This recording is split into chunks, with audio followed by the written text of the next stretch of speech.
ये है मडागास्कर, दुनिया का चौथा सबसे बड़ा जजीरा। लेकिन आपको शायद यकीन ना आए कि यहाँ के 90% जानवर और पौधे दुनिया में कहीं और नहीं मिलते।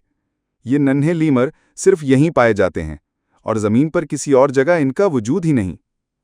असल राज तो ये है कि मडागास्कर कभी अफ्रीका का हिस्सा नहीं था। लाखों साल पहले ये अलग होकर समंदर में तन्हा रह गया।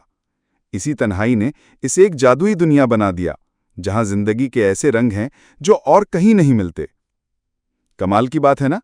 ऐसे ही और भी हैरानकुन जुग्राफियाई हकायक जानने के लिए अभी सब्सक्राइब करें फंजिला पीके वान को और वीडियो को लाइक और शेयर करना मत भूलें।